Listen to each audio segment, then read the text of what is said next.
नमस्कार प्रणाम दोस्तों, मैं आपकी किरण शिव जी का भजन सुनाने जा रही हूँ। आप लोग खूब ढेर से प्यार दुलार दीजिएगा। मेरे चैनल को ज़्यादा से ज़्यादा आगे बढ़ाइएगा।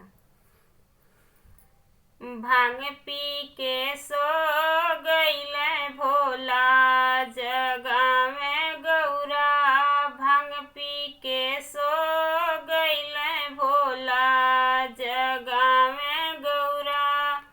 ब्रह्मा जगावेला, विष्णु जगावेला।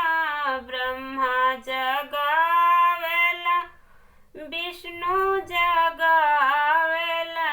लक्ष्मी जी ताली बजावे, जगावे गौरा। लक्ष्मी जी ताली बजावे, जगावे गौरा। भांग पी के सो गईले भोला, जगावे गौरा। भांग पी के सो गईले भोला, जगावे गौरा। राम जगावेला, लक्ष्मण जगावेला।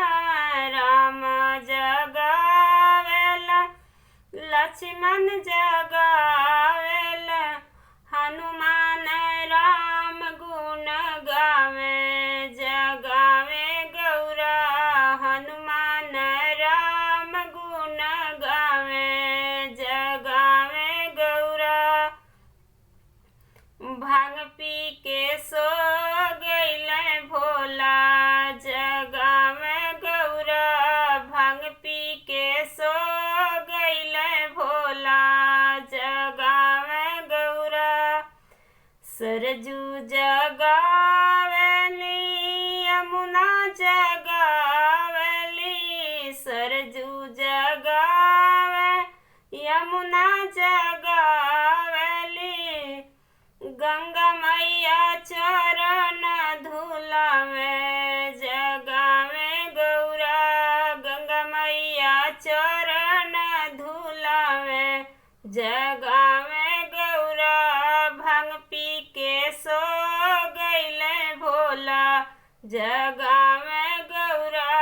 भांग पी के सो गईले भोला, जगा